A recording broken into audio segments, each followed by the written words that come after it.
হায় রে কপাল মন্দ, চোখ থাকিতে অন্ধ।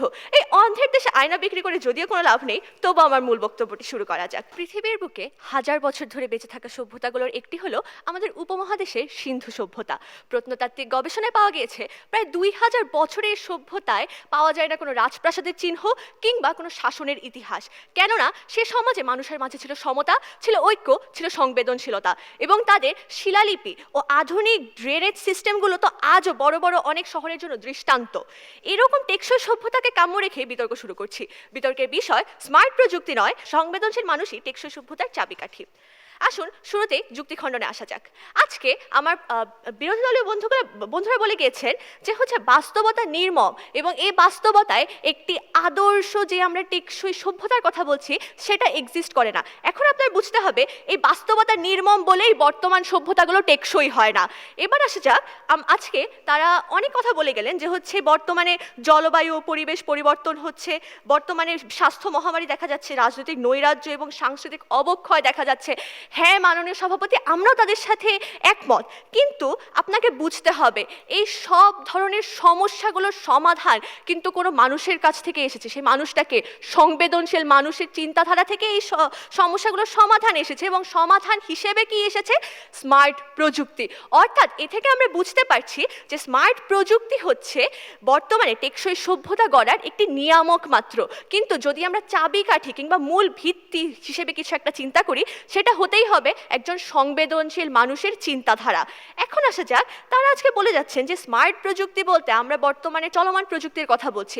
হ্যাঁ, আমরা বর্তমানে চলমান প্রযুক্তিগুলোর উদাহরণ দিচ্ছি, কেননা বর্তমান সময়ে স্মার্ট প্রযুক্তি আমাদের চারপাশে এত বেশি সহজলভ্য না। আমরা স্মার্ট প্রযুক্তিগুলো কিংবা অটোমেশন সিস্টেম এগুলো আমরা এখন দেখতে পাই না। যেসব প্রযুক্তিগুলো আমরা দেখতে পাই এবং যেসব প্রযুক্তিগুলো দেখে আমরা বুঝতে পারি যে হ্যাঁ এই প্রযুক্তিগুলো যেহেতু এই ধরনের সমস্যা সৃষ্টি করছে, তার মানে স্মার্ট প্রযুক্তি আসার পরে এই ধরনের সমস্যা সৃষ্টি হতে পারে, সে ধরনের উদাহরণ দিচ্ছি। এবং তাই এত কিছু বলার পরে যদি বিজ্ঞ প্রতিপক্ষ দল মনে করেন যে স্মার্ট প্রযুক্তি সভ্যতার চাবিকাঠি, তাহলে বলতেই হয় হায় রে কপাল মন্দ, চোখ থাকিতে অন্ধ। এই অন্ধের দেশে আয়না বিক্রি করে যদিও কোনো লাভ নেই, তবু আমার মূল বক্তব্যটি শুরু করা যাক। শুরু করছি আজকে আমাদের যুক্তির ব্যাখ্যা দিয়ে। আজকে আমাদের প্রথম যুক্তিটি ছিল স্মার্ট প্রযুক্তি ব্যতীত একটি সুষ্ঠু টেকসই সভ্যতা করা সম্ভব, কিন্তু সংবেদনশীল মানুষ ব্যতীত সভ্যতাকে কোনো ক্রমে দীর্ঘমেয়াদী ও টেকসই করা সম্ভব নয়।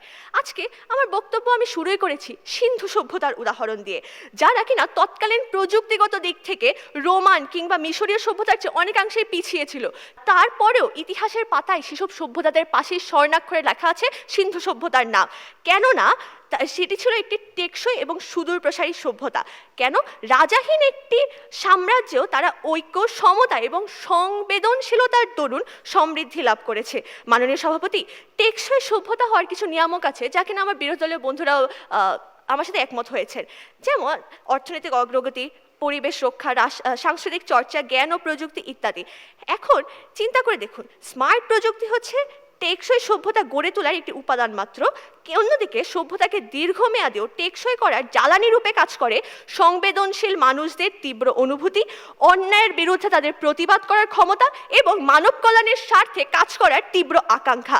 নিকোলা টেসলার উদাহরণই ধরা যাক। তিনি সংবেদনশীল ছিলেন বলেই মানব কল্যাণের স্বার্থে বিনামূল্যে বিদ্যুৎকে পৃথিবীর সর্বস্তরে ছড়িয়ে দেওয়ার মতো চিন্তা করতে পেরেছিলেন, এবং সেই চিন্তার তিনি অ্যাটেম্প্ট নিয়েছিলেন। তিনি তার মৃত্যুর আগ পর্যন্ত সেই চেষ্টা চালিয়ে গিয়েছেন। স্মার্ট প্রযুক্তি কখনোই আপনাকে সাংস্কৃতিক চর্চা কিংবা জ্ঞানের চর্চা করানোর জন্য উৎসাহিত করতে পারবে না। তাহলে কি করে তারা সভ্যতাকে টেকসই করার চাবিকাঠি হিসেবে স্মার্ট প্রযুক্তিকে ধরে? প্রশ্ন রইল। এখন ধরা যাক চিকিৎসা বিজ্ঞানের এক যুগান্তকারী আবিষ্কারের দিকে। মাত্র কয়েক শত বছর আগেও গর্ভবতী মায়েদের মৃত্যুর হার বর্তমানের চেয়ে 28% বেশি ছিল, কিন্তু এখন তা কমেছে। শুধুমাত্র একজন চিকিৎসক ডেলিভারির সময় ক্লোরিন দিয়ে হাত ধোয়া আবিষ্কার করেছেন। এখন যদি তিনি ক্লোরিন দিয়ে হাত ধোয়া আবিষ্কার নাও করতেন, তাহলেও হয়তো 10 বছর পরে হয়তো জিনিসটা আবিষ্কার হতো।